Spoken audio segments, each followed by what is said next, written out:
Bonjour tout le monde, j'espère que vous allez bien, je vous souhaite à tous une bonne journée, merci d'être toujours aussi nombreux à suivre la chaîne. Aujourd'hui je vous propose une nouvelle vidéo dédiée à Consul, donc on avait fait une petite pause concernant Consul, on va refaire quelques vidéos. On va s'intéresser aux tags de Consul et surtout l'intérêt de les utiliser, les différents cas de figure pour lesquels on peut les utiliser. Alors nous on verra un seul cas de figure aujourd'hui, mais le but c'est plutôt de voir comment on peut utiliser ces tags à travers Consul Template notamment. Donc à quoi servent les tags généralement? Bon, ben voilà, ils servent à ajouter des métadonnées à un service, c'est assez logique suivant le nom. En gros, quand on va sur l'interface graphique de Consul, on retrouve les tags ici dans la colonne tag. Donc si je zoome un petit peu, voilà. Donc j'ai des services à gauche et on peut leur affecter des tags. Moi, en l'occurrence, j'ai affecté deux tags pour deux services différents. Donc un tag c'est qu'une valeur, c'est pas une clé valeur, c'est qu'une valeur. Donc moi ce que j'ai fait, j'ai assimilé le tag à une clé valeur dans le champ qui est uniquement disponible. Donc mon tag je l'ai indiqué en mettant url montest.fr. J'aurais pu mettre http ou autre. Pour le deuxième service j'ai mis montest2.fr de la même manière. On va voir comment on va utiliser ça. Les tags donc peuvent être utilisés soit pour indiquer des versions de services par exemple, pour indiquer les types de services, donc si on est sur du HTTP, HTTPS, si on est sur de la base de données ou autre.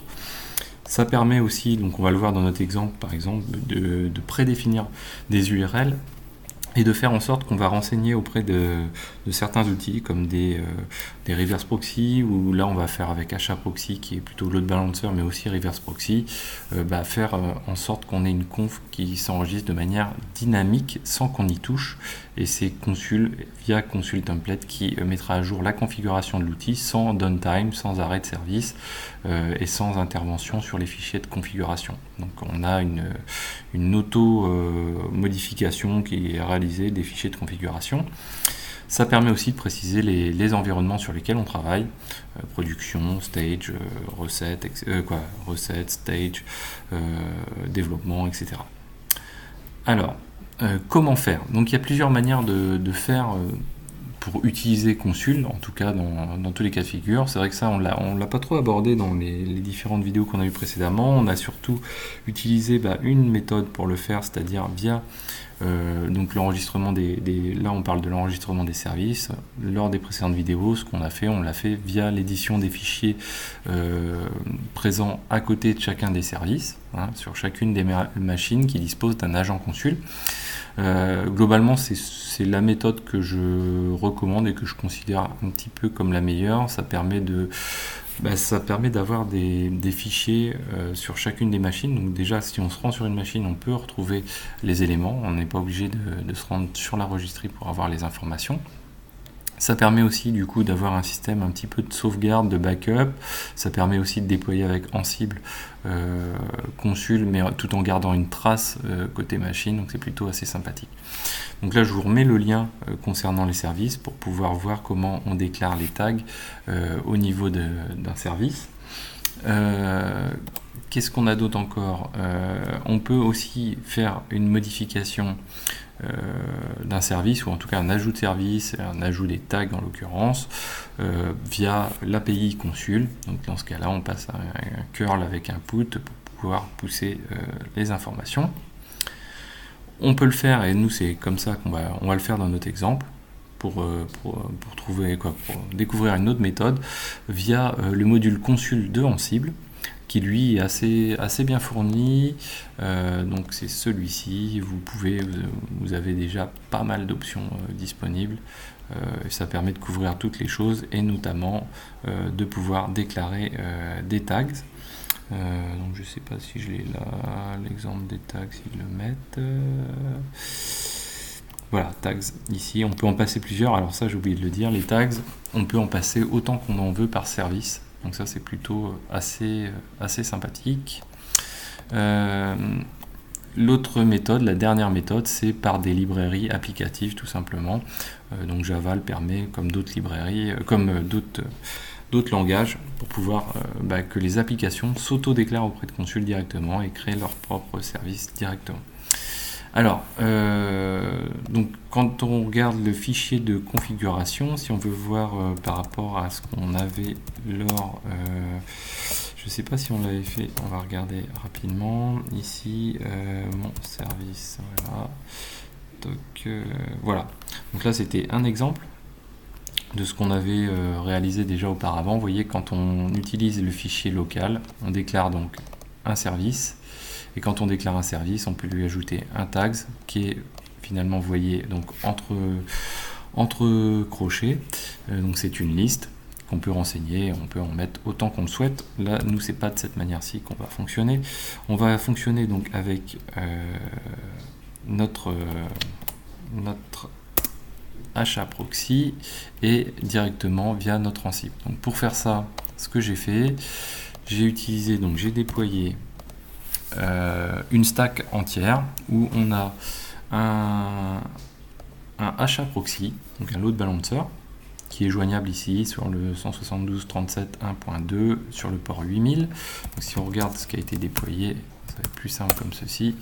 Donc on a un HA proxy qui a été déployé, qui dispose aussi de Consul template, qui permet de modifier dynamiquement la conf de HA proxy. Ça, on avait déjà vu cet élément-là. On a un cluster Consul, donc qui est dédié vraiment qu'à la registrie, donc avec un master, deux serveurs, et puis on a une application qui a été déclarée ici, donc sur deux instances, la 172.37.1.5 et 172.37.1.6. Alors je me suis dit, tiens, ouais, on aurait pu créer une instance supplémentaire, c'est pas grave. Donc comment est mise à jour la configuration de Consul? C'est très simple. Elle est mise à jour à travers le rôle Consul service. Et si on regarde dans le fichier task, ce qu'on fait, c'est qu'on utilise le module Consul que je vous ai montré tout à l'heure de Ansible, et dedans on lui précise des tags. Donc les tags, on en passe autant qu'on en veut. Et vous voyez que, donc moi, si on regarde l'état des configurations à l'heure actuelle, on a donc les deux serveurs en question. Donc vous voyez que j'ai finalement deux applications qui sont déployées sur deux serveurs différents. Donc contrairement à ce que je vous ai montré ici dans le host ici, finalement chacun des serveurs ici porte une application différente. MyApp pour le premier, MyApp 2 pour le second. Voilà. Voilà, donc ça c'est ce qui est déclaré, l'état, la situation actuelle.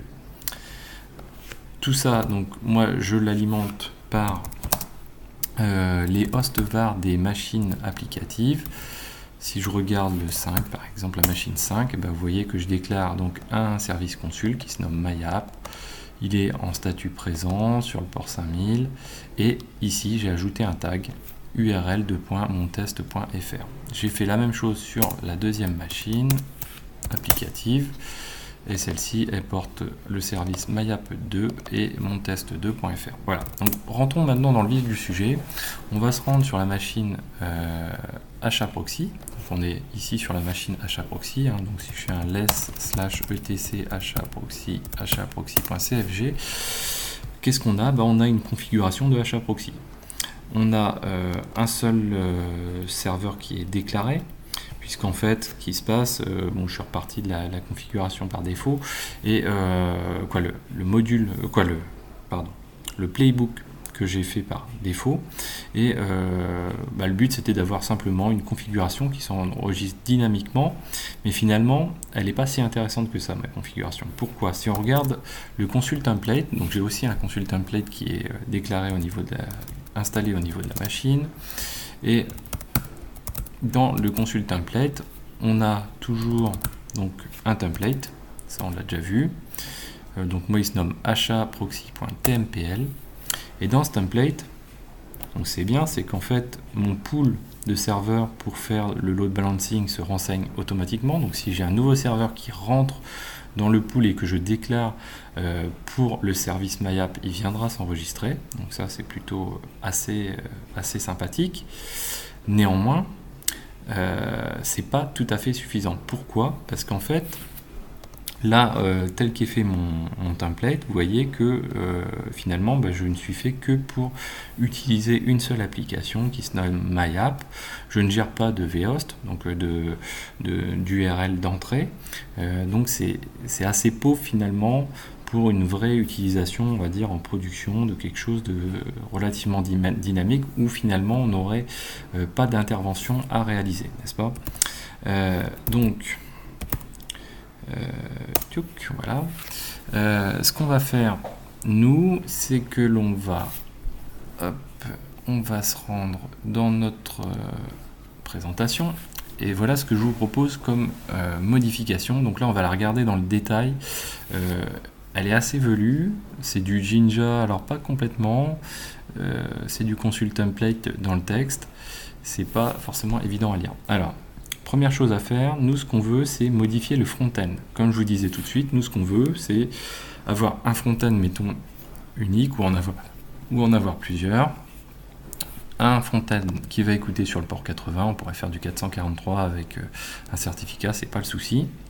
Mais derrière, ce qu'on veut, c'est qu'on veut gérer les entrées par URL. Et en fonction de l'URL qui rentre sur notre HAProxy, on va le rediriger sur le back-end qui correspond, c'est-à-dire sur les serveurs qui sont capables de répondre à ça. Donc nous, dans notre cas de figure, ce qu'on veut, c'est avoir, quand on va taper montest.fr, on veut arriver sur le serveur qui sert l'application MyApp, et quand on tape montest2.fr, on veut être servi par MyApp 2.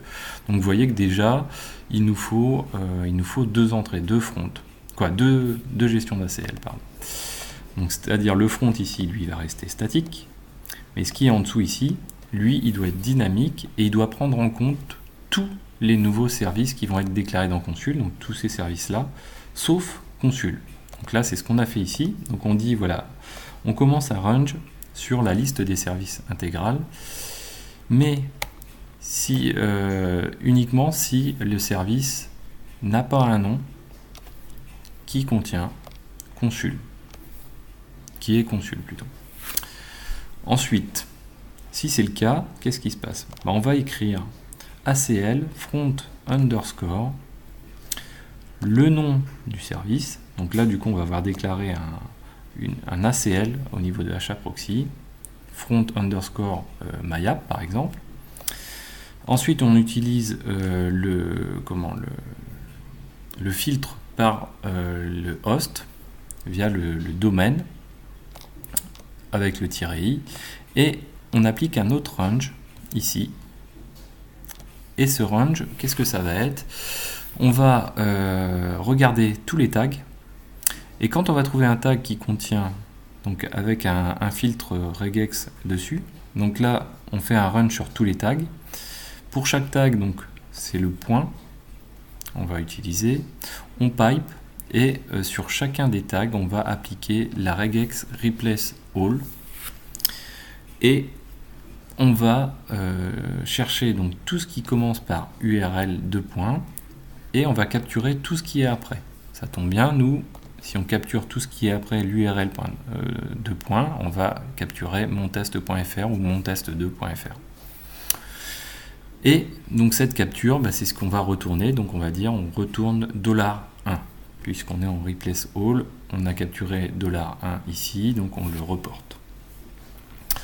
Très bien. Ensuite, on va afficher une deuxième ligne qui est use backend et on va dire voilà, tu vas utiliser un autre backend, donc back qui se nomme back underscore le nom du service, donc back underscore MyApp ou MyApp back underscore MyApp 2. Si l'ACL est vérifié, donc l'ACL qui se nomme de cette manière-là, donc front underscore MyApp ou front underscore MyApp 2. Et donc là, on fait deux and, donc pour fermer le range et pour fermer le if, tout simplement. Donc là, avec ça, on va avoir fait le front. Ensuite, au niveau du back-end, on va procéder à peu près de la même manière, c'est-à-dire qu'on va dire pour tous les services, sauf Consul, tu me crées une ligne backend avec un nom de back underscore le nom de mon service. Donc pour répondre en fait, puisque au niveau du front on fait des renvois sur back underscore le nom du service quand on check le if en question, l'ACL en question.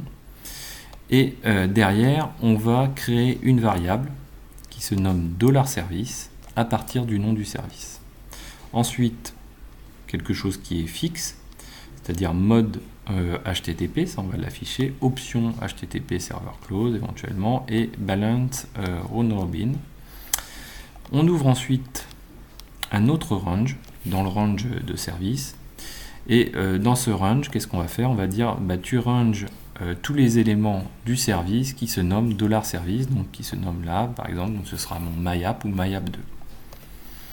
Et pour tous les éléments de ce range, en fait, de service, tu m'affiches une ligne qui contient serveur, le nom du service, le node, l'adresse pour le joindre, donc l'IP, et 2 points le port. Et ensuite, on ferme le premier range, le range de service ici, on ferme le if, et on ferme le range service. Donc voilà, donc c'est un petit peu, comment on va dire, un petit peu trapu, et vous allez voir l'efficacité de la chose. Donc, nous, on va se rendre ici, on va aller faire une modification. Hop, donc si je vais supprimer tout ça, on va supprimer tout le contenu de notre template. Ici, on va copier tout ça. Hop, voilà, et on a collé tout notre template. On enregistre. Voilà. Et là, je vais faire un consul, un service, pardon. Service consul template reload. Donc ça, j'ai besoin de le faire qu'une seule fois, c'est-à-dire parce que j'ai modifié mon template. Une fois que mon template a été modifié, je vous le rappelle, c'est consul template qui fait sa popote. Je vérifie que mon service consul template est up. Donc status. Là, il est bien up. Donc, on va aller vérifier notre configuration de achat proxy. Et normalement, elle devrait avoir évolué. Donc là, qu'est-ce qui s'est passé? On a donc notre configuration qui a évolué. Tout à l'heure, elle n'était pas du tout comme ça. On a bien un front qui écoute sur le port 80 et qui utilise nos deux ACL. Donc une première ACL qui check si notre host, on l'attaque par montest.fr. Et si c'est le cas, il renvoie vers le back myapp. Donc back myapp, on le retrouve plus bas. Hop. Back myapp, ici, toc, lui, il renvoie vers le premier service. Donc ça tombe bien, le premier service, celui-ci, on sait que c'est la machine 172.37.1.5. Consul template a bien fait son travail, vous voyez, 172.37.1.5. Même méthode, du coup là on est toujours dans notre boucle, on a trouvé un deuxième, consul template a trouvé un deuxième service qui se nomme pas consul. Donc il crée une ligne ACL, front myapp2, il dit voilà, ici le tags. Alors le tag, c'est vrai que j'ai passé un petit peu vite tout à l'heure, hop là, on l'a vu brièvement, voilà. Donc le tags ici, je vous le rappelle, c'est ce range là. Donc on a récupéré le tags qui correspond au service, la liste des tags qui correspondent au service, on les a tous parcourus et on applique une regex pour capturer le tag qui contient URL 2 points et on ne capture que l'élément qui est après le URL 2 points. Hop. Donc là, voilà. Et donc là, on a bien notre app2 qui fait son travail. Et donc là, comme on a une boucle en dessous aussi, voilà, on a édité notre configuration. Donc là, si je regarde mon host,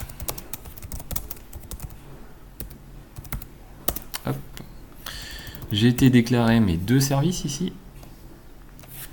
Donc là, la machine 172.37.1.2 qui est le achat proxy, je lui dis voilà, j'ai mon test.fr qui est porté par cette machine là, et puis j'ai aussi mon mon test2.fr qui est aussi porté par cette machine là.